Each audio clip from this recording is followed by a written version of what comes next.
예, 2부 발표를 시작하겠습니다. 2부에서는 토지거래 허가 관련 주요 분쟁 사례라는 주제로 발표를 하겠습니다. 이제 그 실제 사례들 위주로 말씀을 드리도록 하겠습니다.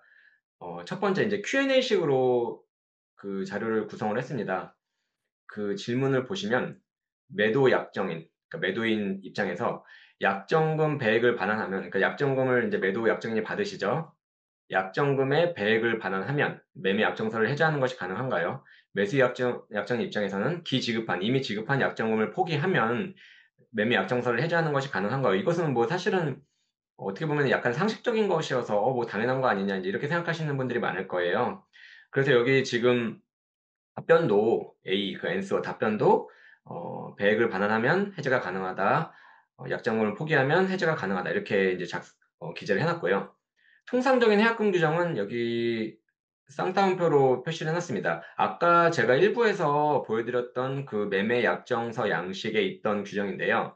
약정금 지급 후 토지거래 허가가 발급되기 전에 어느 일방이 약정을 해약할 경우에는 약정금을 그러니까 매수인 입장에서 또는 배액배상, 매도인 입장에서 배액배상하기로 한다. 이제 이렇게 규정을 하는 거죠. 그리고 또 이제 대법원 판결도 보시면 이 판결은 이제 토지거래 허가 제도와 관련된 그 매매가 문제되었던 판결입니다. 여기서 보시면은 계약금 교부자는 이를 포기하고, 그러니까 계약금 교부자는 매수인이겠죠. 이를 포기하고 계약을 해지할 수 있고 그 상대방, 그러니까 매도인이죠. 매도인은 계약금의 배액을 상환하고 계약을 해지할 수 있다. 그래서 여기 보시면은 맨 하단에 원고와 피고 사이 이 사건 매매 계약은 피고가 계약금의 배액을 상환하고 그러니까 계약금의 배액을 상환한 거 봐서는 피고가 이제 매도인이겠죠. 매도인이 계약금의 배액을 상환하고 계약을 해지함으로써 적법하게 해제되었다. 자, 이렇게 볼 수 있는데 주의할 사항이 아까도 제가 그 매매 약정서 체결 관련해서 좀 주의하실 부분으로 기한 규정을 말씀드렸거든요. 한번 가볼까요, 앞으로?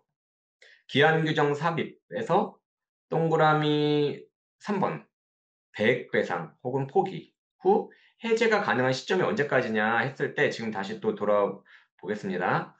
토지거래 허가 신청 전까지 혹은 토지거래 허가 발급 전까지 혹은 뭐 또 본 매매 계약 체결 전까지 이렇게 규정을 할 수가 있습니다. 또 경우에 따라서는 아예 그냥 뭐 해약금 규정, 그러니까 계약 해제가 가능하다는 규정을 두지 않는 경우도 있을 수 있습니다. 그거는 정말 강하게 이렇게 약정을 구속하고자 할 때 이제 그런 식으로 하는 경우도 있습니다. 그래서 이건 참고하시면 되고요. 지금 페이지에서 보이시는 이 질문이 꽤 까다로운데 매도 약정인 측면에서 약정금 배액을 반환하지 않고 예를 들어서 약정금이 1억 원이라고 가정을 할게요.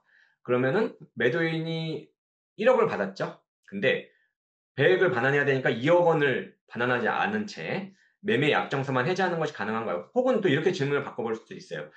1억 원을 받았는데 2억 원을 반환하는 게 아니라 1억 원만 반환하고 매매 약정서를 해지하는 게 가능한가요? 이것도 거의 같은 질문이나 다름없거든요. 그 매수인 측면에서는 기지급한 약정금을 포기하지 않은 채, 그러니까 1억 원을 매도인한테 줬는데 그거를 포기하지 않고 혹은 뭐 절반만 포기하고 매매 약정서 해지할 수 있냐? 내가 매매 약정서 해지하겠는데 5천만 원은 돌려달라 혹은 1억은 돌려달라 이렇게 하는 게 가능하냐? 일단 답변은 매도인 입장에서는 약정금 배액을 반환해야만 매매 약정서 해제가 가능합니다. 그러니까 1억 원의 약정금의 배액, 2억 원을 매수인한테 줘야만 약정서 해제가 되고요. 2억이 아니라 아예 안 주거나 1억만 돌려주거나 하면은 매매 약정서 해제가 안 됩니다. 그 근거는 뒤에 가서 다시 설명드리겠습니다. 매수 약정인 측면에서는 지급했던 약정금 1억 원을 포기한다는 얘기를 해야만 매매 약정서 해제가 가능합니다.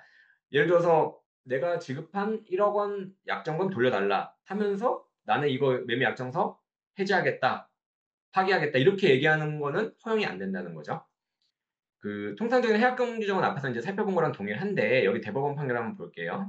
이건 좀 중요하니까 제가 읽어보겠습니다. 매매 당사자 간에 계약금을 수수하고 계약 해제권을 유보한 경우 이게 바로 그 계약금에 따른 해약금 해제입니다. 그러니까 뭐 배액 배상 혹은 계약금 포기하고 해제할 수 있다. 이제 그 조항을 말하는 거거든요. 유보한 경우에 매도인이 계약금의 배액을 상환하고 계약을 해제하려면 계약 해제 의사표시 외에, 그러니까 계약 해제 의사표시니까 매도인 입장에서 나 이거 계약 파기하겠다 혹은 계약 해지하겠다, 해지하겠다 이렇게 말하는 것 이외에 플러스로 계약금 100의 이행의 제공이 있어야 된다. 그러니까 아까 말씀드린 사례에서 1억 원이 약정금이라면 2억 원의 이행의 제공. 이행의 제공이라는 거는 내가 이거 지급할 테니까 뭐 계좌번호 알려달라 뭐 이런 걸 말하는 겁니다. 왜냐면 상대방 계좌를 알아야지 저희가 그러니까 매도인 입장에서 반환을 할 수 있잖아요. 그러니까 그게 바로 이행의 제공인데 그렇게 해야 된다. 그리고 이제 밑에 서울중앙지방법원 판결 보시면 중간 부분부터 제가 읽어볼게요. 이 사건 약정 제5조는 매수인이 매도인에게 계약금을 지불하기 전까지 매도인은 약정금의 배액을 상환하고 이 사건 약정을 해지할 수 있다고 정하고 있으나 피고가 이 사건 약정금의 배액에 해당하는 약정금이 3억 원인 거죠. 6억 원을 원고들에게 현실 제공한 사실을 인정할 증거가 없다. 현실 제공. 그러니까 이게 매도인 입장에서는 3억 원을 받았으면 6억 원을 원고들에게 현실 제공, 6억 원을 반환을 했거나 혹은 계좌번호를 알려달라. 내가 이거 반환하겠다. 이렇게 얘기를 했어야 된다는 거죠. 여기 이 지금 서울중앙지방법원 판결은 여기 상단에 보시면 토지거래 허가 구역 내에 그러니까 토지거래 허가 구역이 문제됐던 저희 지금 이 강의 주제와 딱 맞는 그런 케이스인데요. 그래서 이것은 아주 중요한 부분이기 때문에 참고를 좀 잘 해주시면 좋겠습니다. 상대방이 토지거래 허가 신청 절차에 협력하지 않는 경우 어떤 조치가 가능한가요? 그러니까 이게 지금 상황이 어떤 거냐면요. 매매 약정서를 체결했어요. 그 다음에 매매 약정금을 매도인이 받았습니다. 매수인이 지급해서 매도인이 받았는데 뭐 그로부터 이제 뭐 일주일, 이주일 토지거래 허가 신청을 합시다. 이렇게 기간을 정해놨을 텐데 그때 가서 상대방, 그게 매도인이 될 수도 있고 매수인이 될 수도 있는 거죠. 토지거래 허가 신청에 협력할 수 없다. 이렇게 갑자기 좀 마음이 바뀌어서 협력을 거부하는 경우가 있을 수 있습니다. 그런 경우에 어떻게 조치를 해야 되냐?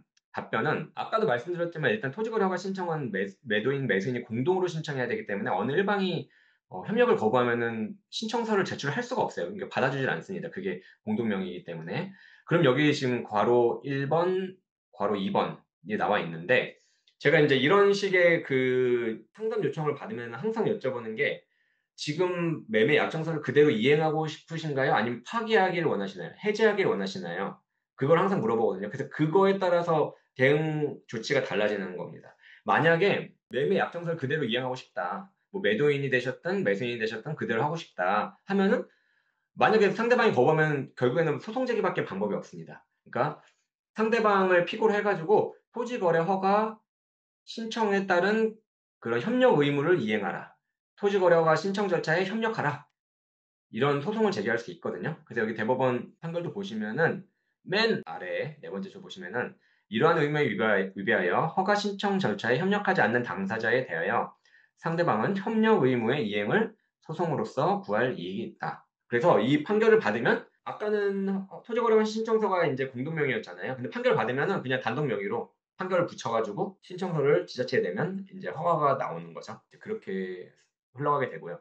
만약에 매매 약정서를 그냥 해지하고 싶다. 그러니까 그냥 그대로 매매를 진행하고 싶진 않고 그냥 여기서 중단하고 싶다. 그럼 거기에 또 경우의 수가 두 가지입니다. 첫 번째는 위약금 규정이 있는 경우, 위약금 규정이 없는 경우. 여기에 따라서 좀 대응 방법이 크게 달라지는데 그 위약금 규정은 앞에서 말씀을 드렸지만 다시 한번 봐볼까요? 위약금 규정이 어떻게 되는 건지. 여기 보시면은 좀 화면이 작은데 당사자 1방이 여기 4조 3항입니다. 당사자 1방이 본 약정서를 위반한 경우 본 약정서에 따른 매매 약정금을 위약금으로 한다. 여기서 핵심적인 단어는 위반, 위약금 이 두 개입니다. 이게 이제 이 조항이 있어야지 위약금 조항이 있는 거거든요. 해약금 규정하고 다른 건데 위약금 규정이 있다. 그러면은 매매 약정서를 일단 해지하고 왜냐면 상대방이 약정을 위반했잖아요. 그 위반하면은 뭐 우리가 상식적으로 보더라도 당연히 약정서를 해제, 뭐 이렇게 우리가 일반 용어로는 뭐 파기한다 이렇게 할 수 있는 거잖아요. 그리고 그 정해진 위약금, 그 정해진 위약금은 보통은 이제 약정금인데 그 약정금이 아까 사례로 따지면은 뭐 1억 원이다 하면은 1억 원을 이제 청구할 수 있는 거죠. 근데 상대방이 그 1억 원을 지급하지 않는 경우가 있을 수 있잖아요. 그러니까 예를 들어서 매도인이 약정금 1억 원을 받았다. 받았는데 갑자기 매수인이 토지거래허가 신청 절차에 대해서 협력을 거부한다. 그러면 매도인 입장에서는 그냥 일단 받은 위약금 1억 원을 나 이거 몰취하겠다. 위약금으로 몰수하겠다 하면 이제 되는 거죠. 그러면 이제 위약금을 받은 게 되는 거죠. 근데 이제 만약 반대로 매수인 입장에서는 그대로 진행을 하고 싶은데 매도인이 토지거래허가 신청 절차에 대해서 협력을 안 해요. 그러면 이제 매수인 입장에서는 약정서를 해지하고 내가 1억 원을 지급했는데 2억 원을 달라. 이제 이렇게 청구를 하게 되는 거죠. 근데 상대방이 뭐 2억 원을 안 준다. 혹은 1억 원만 줬다. 나머지 1억 원 안 준다. 그러면 이제 가압류를 신청할 수도 있고 그 부동산에 대해서 가압류도 신청할 수 있고 위약금 지급 청구 소송도 예, 제기할 수 있게 되는 거죠. 근데 위약금 규정이 없으면 이제 이게 문제가 좀 조금 더 복잡해지는데 왜냐면 이 위약금이라는 거는 결국 손해를 증명하는 게 어렵다 보니까 위약하면 위약이잖아요. 위반 약정을 위반한다는 거거든요. 약정을 위반했을 때 손해배상금 이거를 축약하면 위약금이 되는 거거든요. 근데 그 위약금, 약정을 위반했을 때의 손해배상금이 정해졌으면 좋은데 안 정해졌잖아요. 그러면 결국은 손해를 증명을 해야 돼요. 그럼 매매 약정서를 해제하는 거는 가능합니다. 그러니까 당연히 약정을 상대방이 위반했으니까 매도인이 됐든 매수인이 됐든 왜 약정 이행 안 하세요 하면서 약정서를 해제를 할 수 있는데 대신에 그럼 얼마를 청구할 수 있냐? 아까 말씀드린 뭐 매매 약정금 1억 원이었다. 근데 위약금 규정이 없다. 그럼 1억 원을 청구할 수는 없어요. 그건 안 되고 그로 인해서 내가 손해를 얼마나 입었냐. 그거를 증명을 해야 돼요. 근데 이게 굉장히 좀 사실 까다롭습니다. 증명하는 것이 쉽지 않고 그래서 이러한 경우에는 해제를 하는데 약정금 전체를 손해배상금으로 인정받긴 좀 사실상 어렵고요. 소송 가서도 이거는 거의 좀 어렵습니다. 그래서 소송까지 가기보다는 그 중간 단계에서 그냥 뭐 50% 정도 이렇게 지급하는 걸로 합의하는 게 나을 수 있습니다. 그러니까 아까 사례로 말씀드리면 예를 들어서 매도인이 1억 원을 약정금을 받았다. 근데 상대방이 토지거래 허가 절차에 대해서 협력을 안 하는 거예요. 근데 그 매도인이 그냥 나 그냥 이제 상황에서 약정 해지합시다. 이렇게 하는데 위약금 규정은 없다. 그러면 1억 원을 몰치를 할 수가 없어요. 위약금 규정이 없으면 그럼 대신에 그냥 우리 그러면은 그냥 50%만 합시다 해서 내가 5천만 원 갖고 5천만 원 돌려주겠습니다. 이런 식으로 합의를 하게 되는 거죠. 그러면 조금 더 깊이 들어가서 해약금 규정하고 위약금 규정이 어떻게 다른지 제가 조금 더 좀 설명을 드릴게요. 그러니까 누구의 규책 사유가 해제의 근거가 되는지가 다르거든요. 해약금 규정은 내가 변심하는 거예요. 내가. 해제를 하는 내가 변심해요. 그래서 아파트 매수 약정인이 원래 살려고 했다가 안 되겠다. 잔금 마련도 어려울 것 같고 좀 아파트 가격도 생각보다 안 오를 것 같고 그냥 변심을 한 거예요. 그냥 포기하자 해가지고 매수인인 내가 변심해서 내가 해제를 하는 거예요. 근데 위약금은 내가 변심한 게 아니라 상대방 귀책사유예요. 그러니까 나는 계속 하고 싶은데 상대방이 약정을 위반해요. 그러니까 토지거래 허가 절차에 대해서 협력을 안 한다든지 그렇게 상대방의 규책 사유로 해제는 내가 하는데 내가 변심한 게 아니라 상대방 규책 사유로 해제를 하게 되는 상황입니다. 그래서 해약금 규정하고 위약금 규정은 전혀 좀 상황이 다릅니다. 그래서 통상적인 해약금 규정은 아까도 이렇게 말씀드렸죠. 또 통상적인 위약금 규정도 여기 지금 나온 대로 말씀드렸고 그래서 해약금 규정에는 위반이라는 단어가 들어가지 않아요. 뭐 불이행, 위반 이런 단어가 들어가지 않고 위약금 이런 단어도 안 들어가요. 근데 위약금 규정에서는 위반, 불이행 이런 단어가 거의 100% 들어가게 됩니다. 그 단어가 안 들어가면 위약금 규정이 아닌 거예요.